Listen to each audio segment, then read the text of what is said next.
Good evening, folks. Welcome to a random episode, but another episode of the ARCA Racing Podcast. I'm your host, Colby Evans, a.k.a. Starting Park Car from Twitter. I'm coming to you guys on a Wednesday. Well, maybe because I was waiting for the Irwindale entry list to come out, but that race has been canceled. We'll talk more about that later in the show. So I thought, why not? Let's just get the podcast over with on Wednesday, because I know you guys probably don't want to wait till tomorrow. So we're doing this on a Wednesday, guys.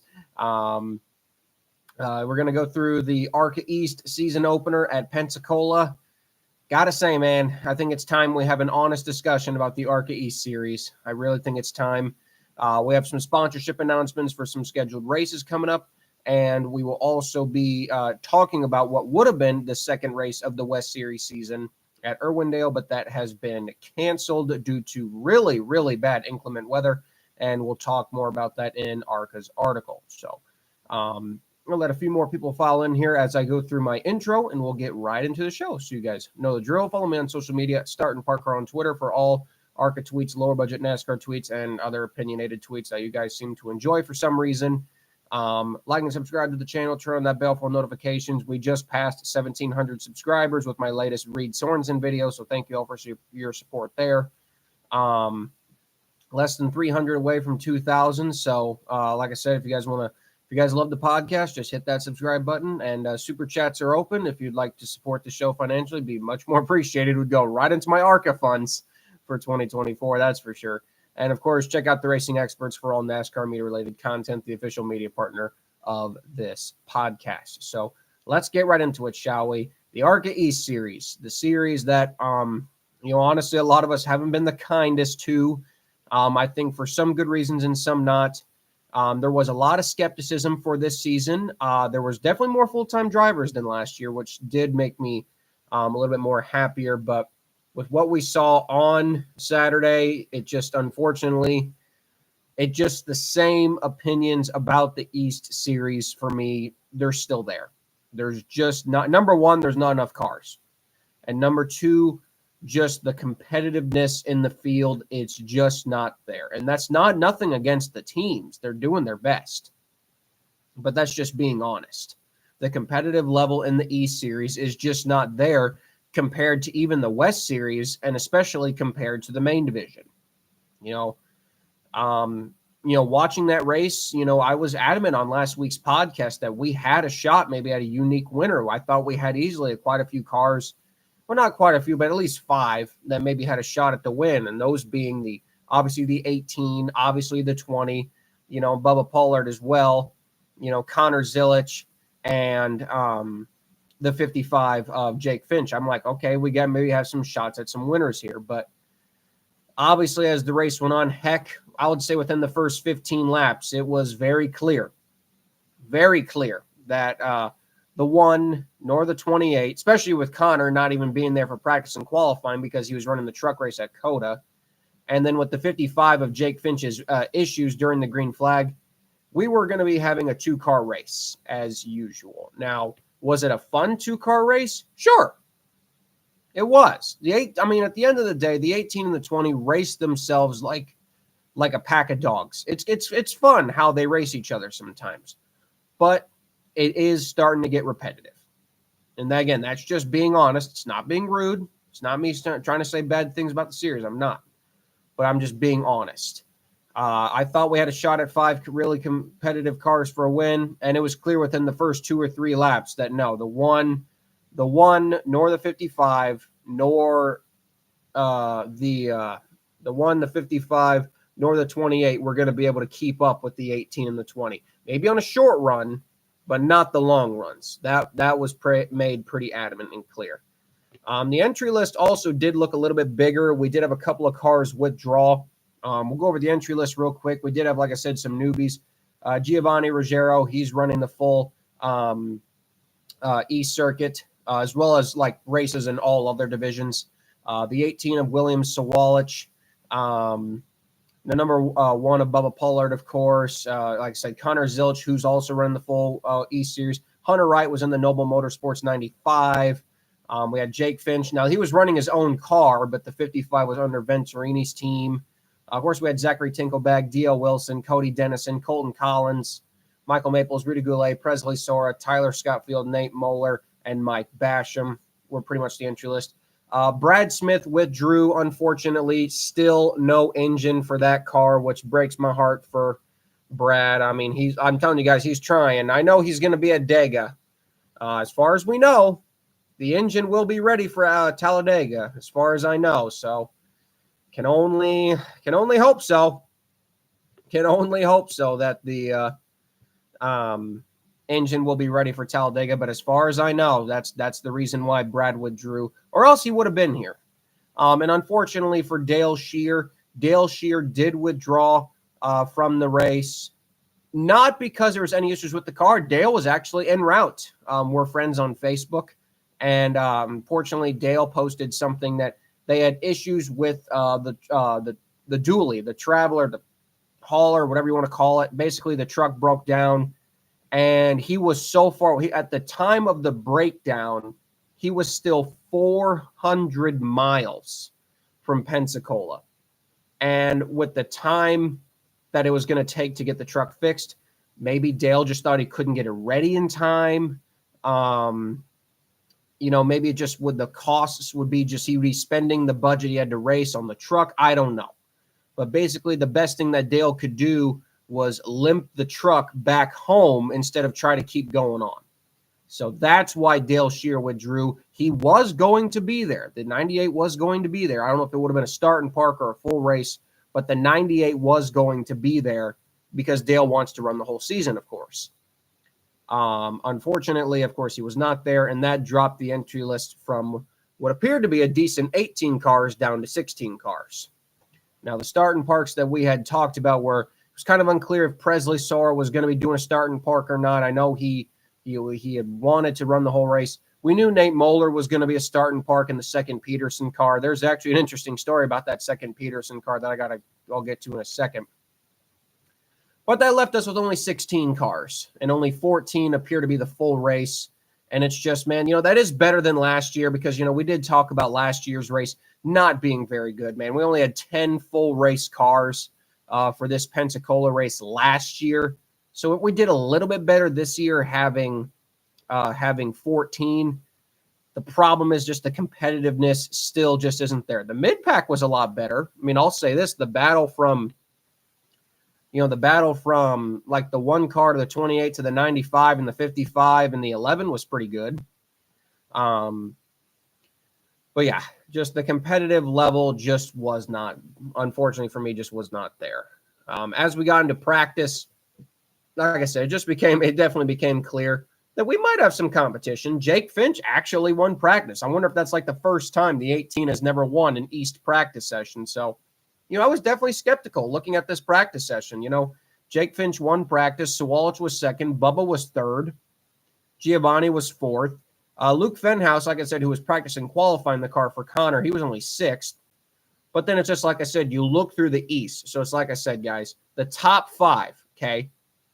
The top five separated by just 0.289 tenths of a second, okay? Sixth place, behind by 0.4 tenths. Seventh place, behind by 9 tenths.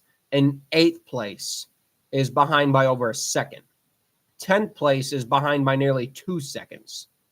And the last two cars were behind by over 3 seconds.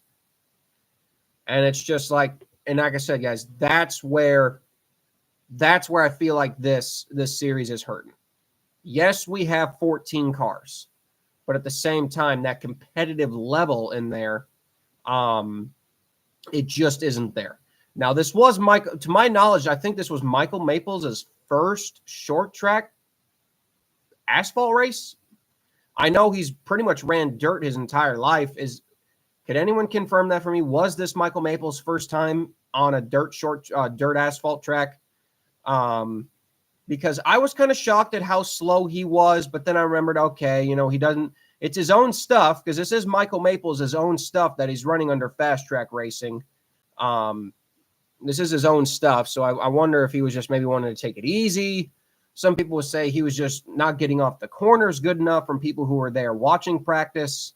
A whole kind of mix of things. But that comes with being a rookie. And literally, Michael Maples ran 90 laps in practice That's over half the race. Rita Goulet ran over 76 laps. That's over half the race that those two those two people ran in practice alone. So that shows you, man, they were definitely trying. But like I said, guys, pace just was not there. And then qualifying just kind of confirmed that for us. Coming into qualifying, William Sawalich, shocker, wins the pole. Jake Finch, though, still second. So that tells you, man, Jake Finch definitely had a shot. And he had a shot at Sawalich last year, too. Fenhouse was third, Ruggiero was fourth, and Bubba was fifth. They were still separated by 0.3, but then it's like I said, you go down to the 95, 0.7 off the pole. The 07, 0.7 off the pole. And then you got 8th place, Zachary Tinkle. He's a second off the pole. And that's just not, that's not because of him. That's just because of the car. The car, those guys just don't have the kind of chassis and the kind of setups that those top guys have. 15 of the 16 cars did take a qualifying lap. The 0 of Nate Moeller, unfortunately, they broke a rocker arm on that car. So Nate Moeller had to make that car a 7-cylinder car. So luckily that motor is going to survive. But boy, that black Ford sure has not had the best of luck to start the season. Blew up at Daytona, but they managed to get the car going still. And in its first short track oval race, literally blows up in practice, but still manages to get going. And luckily the motor is salvageable. And we got Cody Dennison in the chat who drove for Peterson. Good to see you, Cody. And yeah, Cody, you did blow your qualifying lap. You were 12th. So what happened there? But yeah, we come to the race, guys. And I was still skeptical. I really was. I was still skeptical that, man, maybe the 55 or, Connor. We know Connor Zilic is fast. How would he do on an oval? But I think the one thing that was really going to hurt Connor, especially in the first run, was no practice. Doesn't matter how good your car is, with no practice or qualifying to help you get a feel for it. And with how fast the 18 and the 20 are going to be right off the launch, it really, really hurt the 28 because that first run, I'm like, well, he had to start at the back of the field too. So it's like there were so many 8 balls going up against the 28, going up against the 28 car that I just feel like, man, he just really didn't have a chance to get out of the box.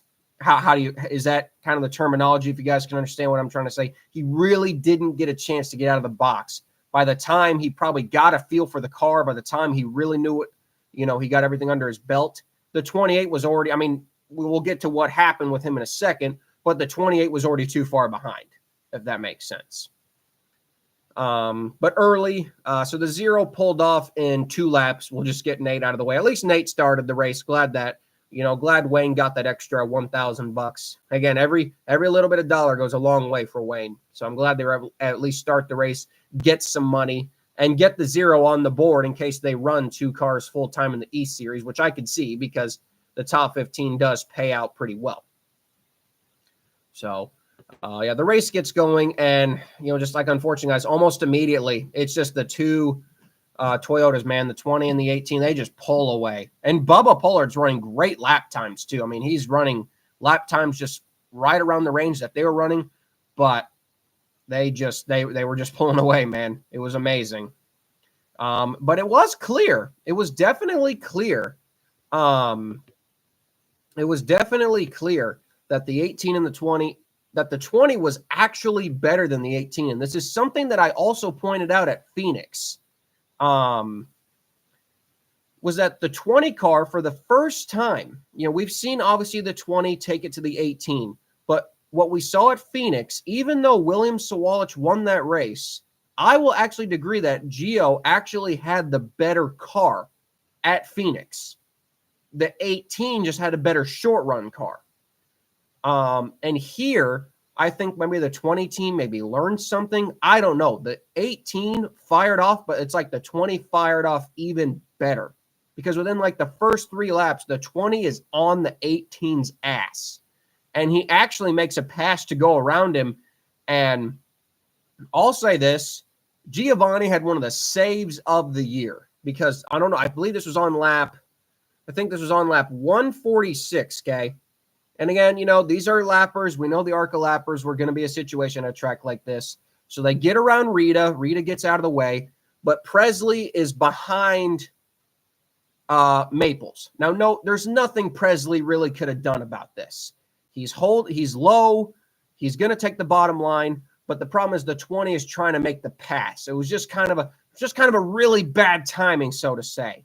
You know, the 99 and the 12, they're trying to hold their line. They're trying to get down, but the 20 is also trying to make a pass. So they go into turn 1, and the 12 is slowing down. The 20 is not slowing down, and he barely just missed Presley. I don't know how they didn't collide. So props to the 20 for not hitting the 12 and not managing to wreck himself in the 18. Go back and watch. It's actually that's car control. But they get around the lappers, but it's really clear that the 20 has the 18's number right now. The problem about 5 flags is it's a very one-groove racetrack in the beginning. Sometimes that second groove can come in, but 5 flags is known for that bottom groove. Sometimes the higher groove can come in on long runs. But the 18, as long as it stayed on that bottom, was going to have the edge. But as the laps kicking on by, the 20 was right there. It was getting a good bite off of turn 4. And unfortunately, we had our first competitive car pretty much drop out 9 laps in. The 55 of Jake Finch had a problem with his left rear tire. I think it just needed changed, or wasn't really sure what happened. They didn't go too far into the broadcast on it. But yeah, one of our competitive cars, and probably a car that had a chance at the win legitimately. And, obviously with the pit crew probably not really being ready because they weren't expecting it. And you can kind of watch the video, the pit crew didn't rush into it. I don't think they were really expecting that problem. And so the 55 lost so many laps. By the time Jake got back out there, the car was already 4 or 5 laps down. So right out of the gate, 10 laps into the race, we had lost one of our competitive cars. At this point, they were lapping cars, pretty fast. They were lapping the 31 and the 99, which felt like every 12 laps, it felt like. But again, we know Rita, I'll say this, Rita definitely got faster than she did last year. That's the one positive I'll give Rita. And Michael, I'll give him a pass. I'll give Presley and Maples a pass. It was their first oval start in an ARCA car on an asphalt oval, so I'll give them a pass. You can't get mad at them. Sure, they in the way, fine, but it's their first start, so you kind of got to give them a pass and hope that the next time it gets a little bit better. Same thing for me. When I make my first ARCA start, I'll probably be in the way too. More than likely, I'll be in the way. I hope I'm not, but I'll probably end up being in the way. So, it just comes with the times. It comes with the starts. It comes with the times. No problems at all. But I'll say this. Glad to see the Peterson car running well. Cody actually did a good job. For all the hate, I don't know why Cody Dennison gets so much hate online. He really did a good job. For a guy who, hadn't made any races this year, he really got the most out of that 06 car. Just, I think, again, SB2 and not enough tire. I think that kind of held him back a little bit, but I'll give credit. If Cody, if you're still watching, that's for you, man. You actually did a good job for Peterson. You really did. We did lose a couple of more cars early. Tyler Scottfield. Sorry, guys. Tyler Scottfield, he fell out of the race after 29 laps due to an electrical issue. Presley Sora, not sure if this was a start and park or not, but he fell out of the race with 42 laps with an electrical issue. So that left remaining 13 cars out there for the rest of the race. There was one thing was clear as, man, Mike Basham. And I said this on last week's show. I love Mike Basham. I love the Basham family. Daryl Basham is one of the badass mother effers I've ever met. I love Daryl Basham. Got the chance to meet Dugan Basham. Got the chance to meet Jason Basham. And I've also met Mike Basham. I think I've met pretty much all the Bashams. Mike Basham is a beast. When he's actually given the chance to run the whole race, he's pretty fast. And keep in mind, this was the car that Ed Pompa was supposed to run. So it's not like this was a a slouchy car. This car was set up to race. And boy, Mike really showed what this car could do, man. Mike Basham ran very good, especially for his age too. Mike's not a young guy. None of the Bashams are young anymore. But Mike's not a young guy, and it was so cool seeing Mike come out here. I was so hoping that Mike would not start in Parkus. I'm like, let's see what Mike can do. And sure enough, they let him go out there, and he proved it to them, nearly getting a top 5 finish out of it, which was pretty cool. The big moment of the race, which I'm sure a lot of you are wanting me to talk about, was on lap 34, Connor Zilisch and Zachary Tinkle. Now, I have watched this accident at least 100 times because I saw it all on my Facebook. I saw it all on my ARCA chat groups that I'm in. They would not shut up about this accident, which was getting really, really annoying. But it appeared, at least from my perspective, that Tinkle was going into turn 1. Now, he had said, I've talked to Zachary, he had said that he was having issues with his brakes. He was taking a very low line on the front stretch. And if you can really tell that the 28 was trying to really get a good arc into turn 1. You could put the blame 100% on Zachary. You could put blame on Connor Zilisch. I put blame kind of on both. I think the world kind of overreacted a little bit. I think it was just a racing incident. Zachary obviously didn't mean to do it on purpose, and Connor was just trying to get a good arc. Maybe the 11 could have braked a little earlier, or he could have let off earlier. I don't know. I mean, I'm not driving the car. I might make that same mistake too. Some drivers will make mistakes. It was just a mistake. I mean, that's all you can really say what it was. Zachary admitted it too. It's a mistake. He didn't mean to do it on purpose. Nobody means to wreck anyone on purpose. Well, unless you're Sean Hingorani, then you mean to wreck people on purpose. But I'm trying to say here, guys, trying to be honest here. Zachary Tinkle is not a guy who wrecks people on purpose. Connor Zilisch is not a guy who wrecks people on purpose. It was just a racing accident, okay? Sure, you can say what you want about lap cars and staying out of the way. But I just say it was just a racing accident. There's things that the 11 could have done differently, and there's things that the 28 could have done differently. It was a racing accident. Let's let it go, okay? Lap cars know their place, and lead lap cars know their place. Should the 11 have given more room? Sure. Should the 28 have not tried to take so much of an arc? Sure. But it's behind us. It happened. We'll move on from it. I'm sure Zachary will not do it again. He's not that kind of racer, and I'm sure Connor Zilisch is going to be just fine. Thankfully, no cars received any major damage. I don't think there was any damage at all to either car. So I think the one thing, though, that did cost the 28 was a lap. And unfortunately, that lap was something they just could not that lap was something that they could not make up. So, like I said, they got back green. We got to the scheduled break. Race got back going green again. William Sawalich was able to lead until the break. Giovanni Ruggiero got the jump on the restart, the jump that he needed. And it was pretty much what I saw in that opening run. The 20 was better than the 18. He just couldn't get around him. Like I said, that old saying, passing him, catching him is one thing, passing him is another. The 20 clearly, he did stay on the lead lap. Oh, I thought someone said he went a lap down. Again, I was in a group chat. People were saying different things all over the place. Some people were saying he was on a lead lap. Some people were saying he was a lap down. So if he was still on the lead lap, I apologize. But yeah, so the 20 got the jump, got in front, and man, I tell you, it was kind of shocking. Not just like what we saw in Phoenix. The 20 leapfrogged the 18. I mean, it's not like he just barely stayed ahead of him. It's not like he just barely stayed ahead of him. And like what we saw here, when the 20 got the lead over Sawalich, he pulled away. It's not like, the 18 stayed right there with him. The 18 could not keep up with him. Now, it's not like he built a 3-second gap, but it was a very steady about, near 1 second to about 1.5 second gap. And he could manage that gap. And it's like the 18 just couldn't close. And man, I tell you, it was in this last run, the 18 and the 20 just cooked the field. I mean, they were putting laps on the 55. They were putting laps. They actually lapped the one car. I mean, they were the only two cars in the lead lap. Zilich apparently, I guess, did have some mechanical problems. He ended up going 2 laps down, still recovered to 4th place, though. But yeah, the only 2 cars in the lead lap were the 18 and the 20 by the end. It was an ass whooping by those 2 cars. It just amazes me how those 2 cars are just so much more set up. Even by Bubba Pollard. You know, I'm sure that one car was set up great, had an elite engine in it. But even he could not beat the mighty 18 and 20.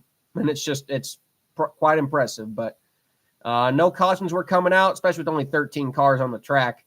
And we got our first time winner for the East Series. Giovanni Ruggiero wins. I think this is only like a second East start or second ARCA start in general. So pretty impressive still to win in your second start. William Sawalich was second, a rare second place finish for William Sawalich that did not result in a last lap pass. Bubba Pollard was third.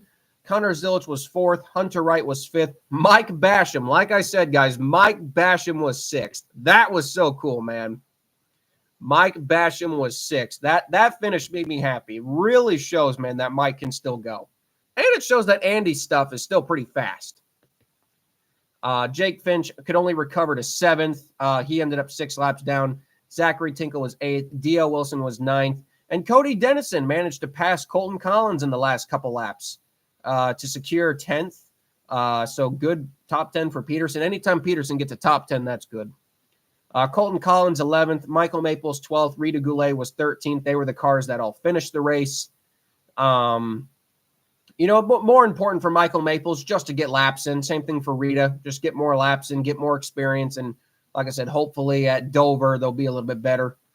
Presley was 14th. Tyler Scott was 15th. And Nate Moeller was 16th. Like I said, you know, good for Giovanni. You know, he seems like a nice guy. You know, he's been in the late model ranks. I know he's had some issues with Stephen Nasse. I can't stand Stephen Nasse. So, yeah, that's pretty much there for good for Gio. But one thing is for sure, and I kind of predicted this, you know, last week, it definitely does not look like that the 18 car is guaranteed the E-Series championship this year. And it's kind of a welcome feeling in a way. You know, sure, it's Toyota. Fine. Yeah, sure, it's Venerini. But at the end of the day, it does give the E-Series just a little bit of life that it desperately needs. Having that kind of championship battle between those 2 cars, it helps. It really does help a lot. But at the end of the day, we just still cannot excuse the lack of competitiveness. 2 cars on the lead lap, the 2 best cars undoubtedly in the main division and the East division. Third place was 1 lap down. 4th and 5th were 2 laps down. 6th place was 5. 7th and 8th were 6. 9th was 8. And 10th was 8. And it's just, I don't know, man. You know, the funny part is that's just kind of like how NASCAR was back in the 1950s, which just reaffirms my claim. ARCA is just basically modern day NASCAR from the 1950s. Because this is how NASCAR results were back in the 50s, 60s, and even into the early 70s. But yeah, just the competitiveness just isn't there. And I don't know what we're going to do. I give the race itself. It wasn't as bad as other East standalone races. Definitely a lot better than some of the East standalone races we saw last year. Not much better, but better nonetheless. I'll give it a 5 just because we saw Gio win. I'll give it a 5. Because I think that's being fair. I'll give it a 5 out of 10. But yeah, I think what we need to do with the West Series, I love the West Series. Don't touch the West Series. But I think what we need to do with the East Series is we need to bring back what I think we need to bring back is the Sioux Chief short track showdown. And if you guys remember what that was basically a championship within the main division. I think they abandoned it after 2021. And that's, in my opinion, what the East Series needs to become. Merge the East Series 100% into the main division, okay? And have it be its own championship. Camelot 331, Cody Dennison was driving the Dodge, the old Chip Ganassi Dodge that used to be a Jamie McMurray car, for people who are wondering. That car now has a Toyota body on it, which I love it. I love the fact Toyota body, Dodge chassis. Gotta love it. We call that car the Taj. It's got a Kevin Harvick IROC paint scheme. What a choice for a paint scheme. Only by yours truly, Wayne Peterson Motorsports. Gotta love it. And that's why I'm a Wayne Peterson fan for life. I don't know the exact chassis number, but I know it started out life as a Dodge for Chip Ganassi that was driven by Jamie McMurray. That's what I know. I don't know exact number, though. But yeah, and I do agree. With a little bit more motor, that 06 probably could have done better, too. Because if it's an SB2, you're not going to do much with it. But yeah, that's just being honest. Obviously, the point standings reflect it's race 1. Giovanni Ruggiero, William Sawalich, Connor Zilisch, the favorites for the championship. The good news is for Connor Zilisch, he's only 7 points out. Now, that is a lot to make up, but you look at all the combo races we're going to have this year. Connor's going to be fine. I think once we get to Dover, I could actually see him doing really, really well at Dover. We've seen Sawalich actually struggle at Dover. He was not very competitive there last year. Giovanni, I'm not sure if Giovanni's been there either. So that could be a track where Connor could really make up some points.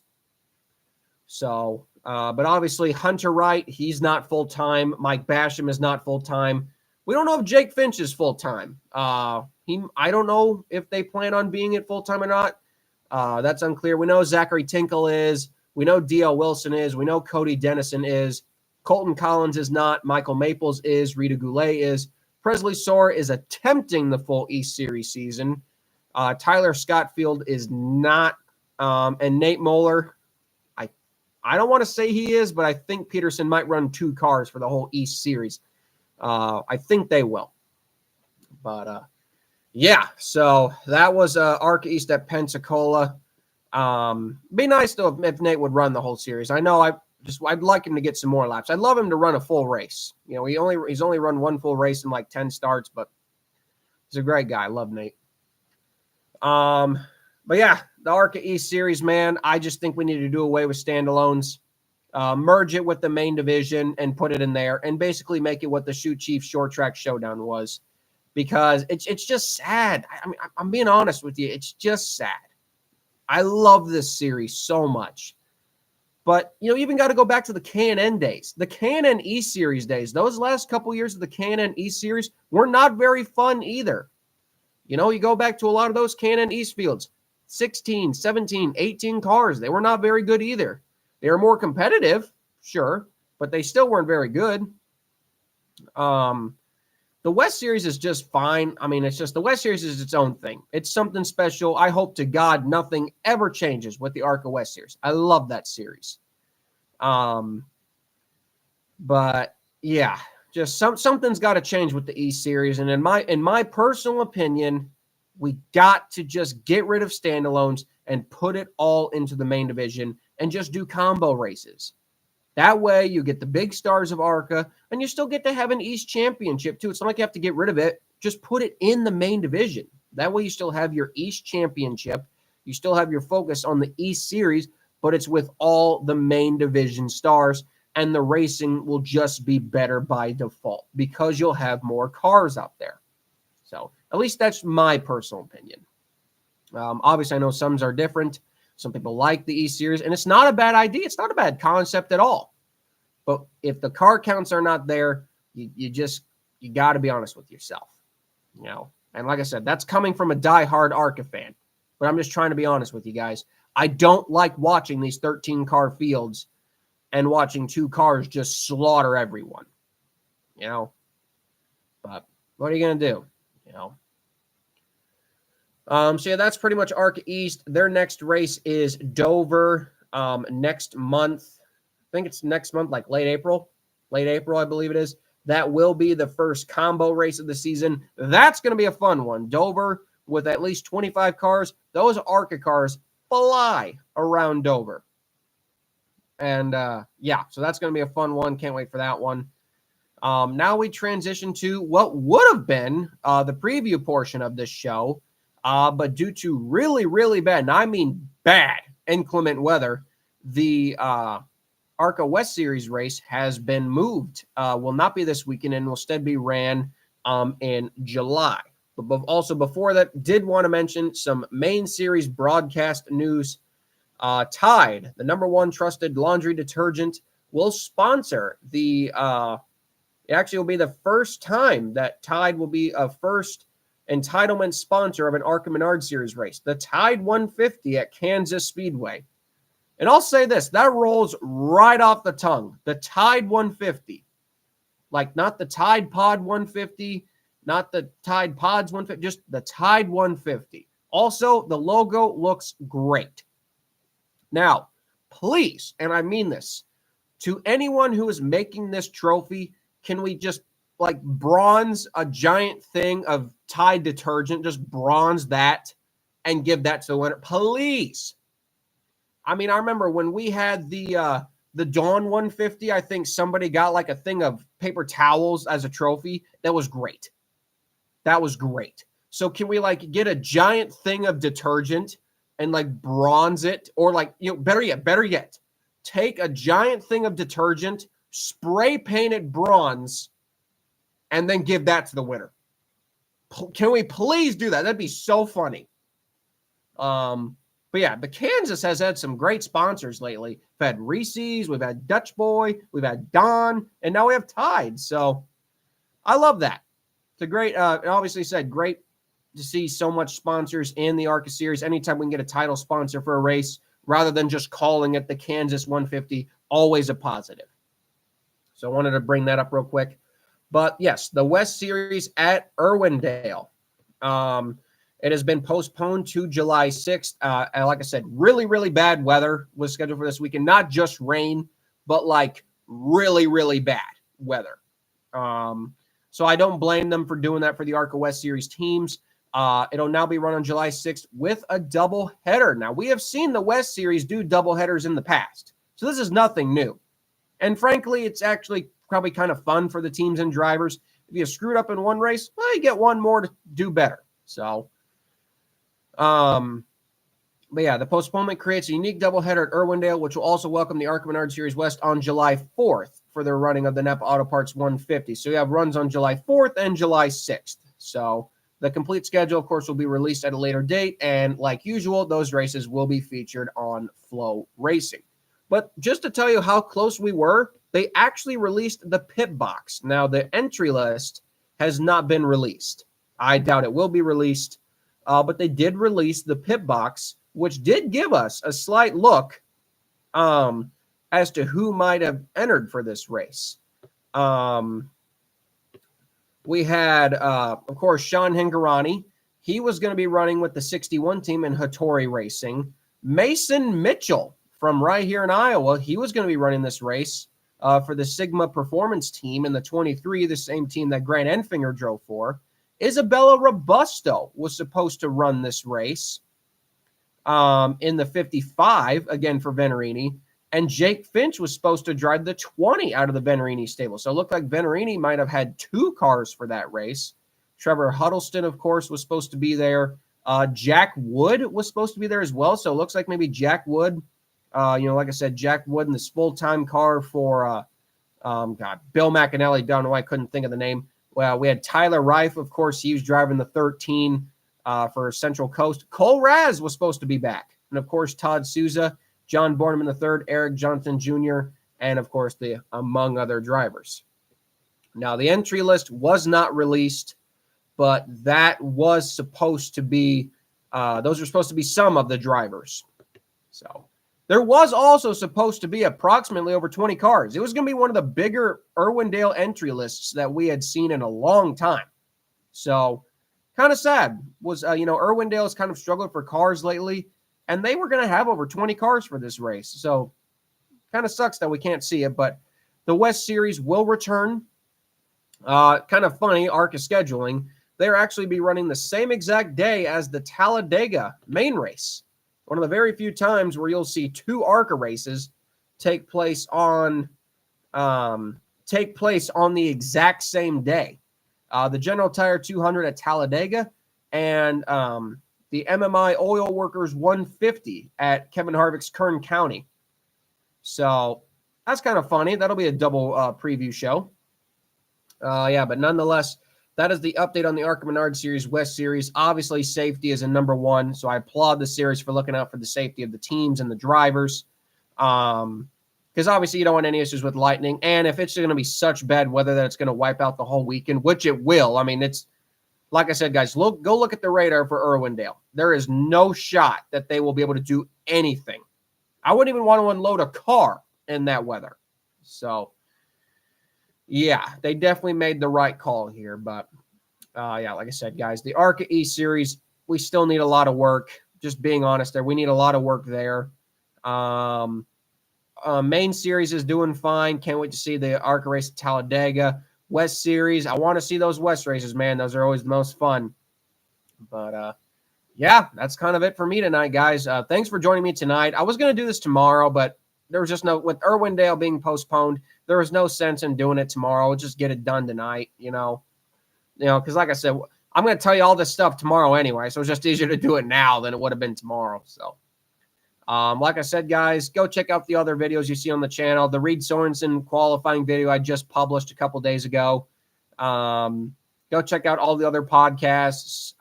Like and subscribe to the channel. Of course, turn on the bell for notifications, so you guys never miss a podcast when I go live. Now you guys can tune in to me right at the beginning of the show instead of in the middle of the show. Anyway, guys, of course, I'm searching for sponsorship. Might as well throw it out there. I'm searching for sponsorship. So if anyone sees this show who wants to sponsor me for my upcoming start at Iowa Speedway, be much appreciated. Reach out to my Twitter inbox for more details. So take care, guys. I'm going to get out of here. I hope you guys enjoy the rest of your Wednesday night. And I've been starting Park Car, Colby Evans, and I'm signing off. Give you guys a goodbye salute and goodbye.